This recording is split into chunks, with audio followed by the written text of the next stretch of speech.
Kembali lagi di CPP Talk, masih dengan Bapak Andra Soni.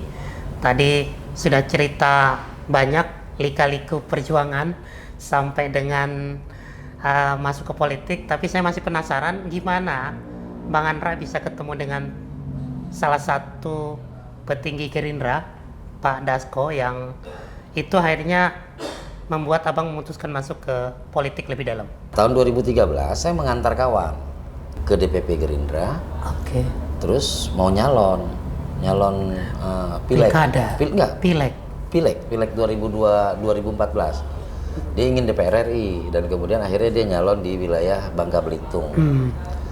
Nah, pas mengantar itu kan saya karena sifatnya mengantar kan lihat siapa gitu kan. Ya manggil Pak gitu kan. Nah, saat itu saya terkesan. Jangan panggil Pak lah katanya. Kelihatan tua sekali. Bang aja. Ya udah panggil Bang. Rupanya itu ya Bang Dasko. Iya, Sufi Dasko Ahmad gitu. Nah, dalam obrolan itu salah satunya adalah yaudah kamu nyalon aja gitu. Nyalek aja sekalian, kenapa cuma ngantar-ngantar gitu kan. Iya.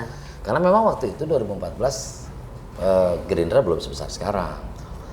Nah, saya juga tahu pertimbangannya apa. Nah, saya ditawarkan dan saya ikut. Rupanya beliau juga di ujung itu dapat perintah untuk nyalon di Banten 3. Okay. Nah, jadi kita masuk kampung, keluar kampung, dan saya banyak mendapatkan didikan lah tentang bagaimana bekerja di lapangan, dan alhamdulillah beliau terpilih, saya terpilih di 2014. Itu awalnya saya masuk, dan setelah itu ya banyak penugasan. Jadi saya sempat jadi ketua DPC di Kota Tangerang. Kemudian saya juga dapat tugas mendampingi almarhum Pak Desmond sebagai sekretaris Dewan Pimpinan Daerah Banten ya. Dan kemudian hasil pemilu 2019 Partai Gerindra menjadi pemenang dan mendapatkan hak sebagai ketua DPRD. Nah, di situ juga saya diberi kepercayaan sebagai ketua DPRD Provinsi Banten. Sekarang memutuskan untuk jadi calon gubernur. Ya. Ini sosok Bang Andra ini orang yang kejutan sebenarnya. Kita nggak pernah memperkirakan kalau Bang Andra akan jadi calon gubernur yang diusung oleh Partai Gerindra dan koalisi Kim gitu ya. Gimana Bang? Apa memang ini penugasan juga dari Gerindra atau memang ini aspirasi dari bawah yang kemudian Bang Andra tangkap sehingga memutuskan untuk maju? Ya ini bab berikutnya dalam kehidupan saya. Saya nggak pernah merencanakan, saya nggak pernah menanamkan rencana gitu bahwa nanti saya akan jadi calon gubernur. Saya nggak pernah. Ya, saya menyadari juga bahwa gubernur itu kan besar sekali, ya. Dan memimpin sebuah daerah yang penduduknya 12 juta, DPT-nya 8,9 juta gitu, dan luas, ya kan. Jadi memang tidak pernah berencana itu. Nah, kemudian memang kalau disampaikan bahwa ini penugasan, ya bisa saya katakan ini penugasan. Dan apakah ini sebuah rencana? Saya tidak pernah punya rencana, dan saya tidak pernah tahu bahwa kemudian akhirnya akan menjadi calon gubernur, dan saya tidak pernah mempersiapkan dirinya. Tapi di Gerindra sendiri Banten bisa ngusung calon sendiri sebenarnya? Harus koalisi juga? Sebelum keputusan MK, kami harus berkoalisi. Dan alhamdulillahnya koalisi kami terbentuk dengan 8 partai yang bersama-sama dengan kami. Nah, artinya secara ini kami sudah siap untuk mendaftarkan diri. Nah, dalam perjalanannya juga komunikasi dengan beberapa partai. Saya sempat tadinya mau berpasangan dengan PAN, sempat mau berpasangan dengan Demokrat, terakhir berpasangan dengan PKS. Nah, PKS itu adalah Pak Dimyati. Nah, ini gimana komunikasi politik yang dijalankan sehingga akhirnya bisa ketemu dengan Pak Dimyati. Lalu bahkan sekarang saya dengar ketua tim pemenangannya itu Mas Raffi Ahmad. Ini jarang-jarang ini Mas Raffi ini mau turun langsung sebagai ketua tim pemenangan. Lobisnya seperti apa tuh Bang ke Raffi itu sendiri? Ya ini yang saya bilang, kita nggak pernah punya rencana. Semua kan pasti sudah tercatat di atas sana ya. Itu kan udah pasti tercatat lah. Jadi awalnya justru saya tidak dengan Pak Dimyati itu kan. Iya. Nah, kemudian ada komunikasi antar partai, antar koalisi, ketemu dengan Pak Dimyati, kami berjalan bersama-sama, kemudian dideklarasikan. Nah, saat dideklarasikan itu Raffi Ahmad kan juga hadir. Ya, mungkin mereka berpikir gimana caranya Anderson ini bisa ngajar Raffi Ahmad kan gitu. Saya sendiri juga, ya itu tadi rahasia Tuhan ya, kita ada rahasia kehidupan. Saya hanya jalankan dan memang betul diumumkan oleh Pak Dasko bahwa Raffi Ahmad menjadi ketua tim pemenangan. Masih terkait dengan Banten, jadi ini kan tentu kalau sebagai calon gubernur punya visi, punya program yang akan diperjuangkan ya Bang.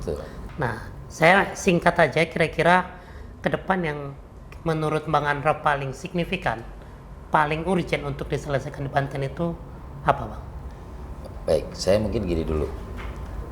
Dalam kesempatan yang diberikan Tuhan kepada saya, banyak orang yang mau jadi calon gubernur tapi nggak sampai. Ya. Tapi saya yang tidak pernah punya rencana, ya melalui tangan Pak Prabowo, melalui tangan Pak Dasko, melalui tangan ketua-ketua umum partai, hari ini saya sebagai calon gubernur. Ya.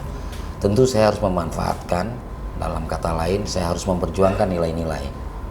Jadi bukan hanya sekedar saya calon gubernur kemudian bertekad untuk jadi dan kemudian tanpa ada nilai. Jadi saya ingin memperjuangkan nilai-nilai, yaitu pertama adalah tentang perjuangan, tentang harapan. Saya ingin masyarakat Banten kembali bersemangat, punya harapan, harapan untuk mendapatkan kehidupan yang lebih baik. Sehingga saya menyusunlah visi dan misi. Saya ingin Banten maju, adil dan merata, itu visi saya. Saya punya lima misi. Misi saya salah satunya adalah memperkukuh iman dan takwa, karena Banten itu kan terkenal dengan itu. Dan kemudian saya juga ingin pertumbuhan ekonominya semakin merata. Potensi-potensi yang ada di Banten terkait dengan pertanian, terkait dengan pertambangan, terkait dengan jasa, terkait dengan industri dan sebagainya, itu harus dimaksimalkan, harus dioptimalkan, yang kemudian manfaatnya juga bisa merata kepada masyarakat Banten. Yang ketiga tentu saya ingin pendidikan. Pendidikan ini penting sebagai bagian dari investasi. Karena itu sesuai dengan kewenangan pemerintah Provinsi Banten, saya akan gratiskan sekolahnya. SMA. Ya, itu ini di misi ya, dan kita punya 8 program. Nah, saya ingin sampaikan beberapa program unggulannya. Pertama terkait dengan pendidikan. Kita ada Banten Cerdas, dan Banten Cerdas ini memang utamanya adalah terkait dengan sekolah gratis. Oke. Ya, saya bukan berarti mengabaikan tentang kualitas, tapi yang pertama hari ini adalah sekolah gratis dalam rangka keadilan. Yang sekolah gratis tadi ditindaklanjuti nanti dengan memberikan beasiswa kepada anak-anak yang memang punya prestasi dan diutamakan kepada anak itu. Nah, beberapa jadi ada daerah, follow-up-nya ya. ada follow-up, ada beberapa juga daerah di Lebak dan Pandeglang itu kadang-kadang sekolahnya SMA negerinya juga minat siswanya juga kurang. Kenapa terjadi kurang? Karena infrastruktur menuju ke sana jauh, jalan 20 kilo jaraknya segala macam. Nah, nanti kita ada programnya. Ya, sekolah model. Sekolah model itu sekolah yang sifatnya boarding, dikhususkan kepada wilayah-wilayah yang memang jaraknya jauh. Pak Prabowo udah kasih makan gratis. Ya kan, kita kasih sekolahnya gratis. Kita siapkan asramanya dan insya Allah mampu Pak. Jadi mereka nggak perlu berjalan 5 kilo, 6 kilo untuk nyampe ke sekolah supaya konsentrasi belajarnya lebih maksimal. Di luar itu ya infrastruktur umum ya. Saya punya program namanya Bang Handra. Biar orang hafal nama saya. Bang Handra itu bangun jalan desa sejahtera. Jadi kalau seandainya jalan desa dibangun, interkoneksi antara desa, mereka bisa saling bertukar tentang produknya, kemudian saling berinteraksi, kan ekonomi desa bisa tumbuh. Ekonomi bisa tumbuh. Karena ekonomi tumbuh itu kan karena terjadi transaksi, terjadi komunikasi dan terjadi sebuah negosiasi. Itu harus diciptakan. Jadi pemerintah itu adalah fasilitator, bukan hanya eksekutor gitu. Jadi fasilitator. Baik, luar biasa ini Bang Andra. Saya melihat masa depan Banten ini ada di Bang Andra nampaknya gitu ya. Karena beliau lahir dari kondisi itu. Jadi apa yang tadi direfleksikan kemudian dituangkan dalam bentuk program. Nah, oke. Sebelum kita akhiri diskusi kita dengan Bang Andra, saya mau bikin kuis dulu dengan Bang Andra. Jadi ini jawab cepat. Ada 10 pertanyaan Bang saya berikan. Silakan dijawab salah satu dari 2 opsi yang saya berikan. Siap ya Bang? Ya. Jadi ketua DPRD atau jadi gubernur? Gubernur. Makan siang gratis atau sekolah gratis? Dua-duanya. Dua-duanya. Nggak bisa pilih satu-satu Bang. Saya nggak mau milih satu. Saya maunya dua-duanya. Petani atau nelayan? Dua-duanya. Ini bukan disorted ini. Oke, yang keempat. Karir surat atau agen asuransi? Surat. Surat. Main hoki atau naik gunung? Main hoki. Main hoki, karena atlet hoki tadinya. Soekarno atau Tuanku Abdurrahman? Soekarno. Karena sudah ke Indonesia, jadi sudah dapat cerita yang sesungguhnya. Raffi Ahmad atau Atta Halilintar? Raffi Ahmad. Raffi Ahmad. Jawab cepat. Airin atau Rano Karno? Rano Karno. Mas Gibran atau Mas Kaisang? Gibran. Gibran, calon wakil presiden terpilih. Terpilih. Terakhir bang, tapi harus jawab salah satu, nggak boleh dua-duanya ya bang. Prabowo atau Bang Dasko? Prabowo. Prabowo. Luar biasa. Ada yang memang harus dijawab cepat, ada yang nggak punya pilihan, karena dua-duanya penting menurut Bang Andra. Bang Andra, terima kasih banyak atas waktunya. Mungkin ada pesan-pesan buat masyarakat Banten bang, yang nanti akan menonton tayangan kita ini. Iya, bagi masyarakat Banten yang menonton tayangan ini, izinkan saya menjadi bagian dari proses pemilihan kepala daerah tahun 2024. Masyarakat harus punya pilihan, masyarakat harus memilih, dan tentu dalam memilih masyarakat punya harapan. Semoga saya, Andra Soni, bisa menjadi bagian dari harapan-harapan yang ingin kita perjuangkan. Perjuangan tanpa nilai adalah perjuangan sia-sia. Semoga Banten maju, adil merata, tidak korupsi. Terima kasih Bang Andra. Diskusi kita hari ini saya kira luar biasa, banyak nilainya. Ini daging semua, kalau kata orang yang nongkrong ini daging semua bang yang kita obrolin ini.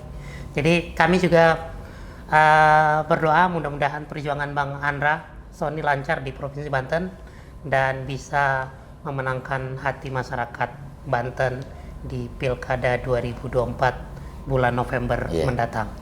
Terima kasih sudah datang ke CWP Talk. Kita ketemu di CWP Talk edisi yang lain. Assalamualaikum warahmatullahi wabarakatuh. Waalaikumsalam.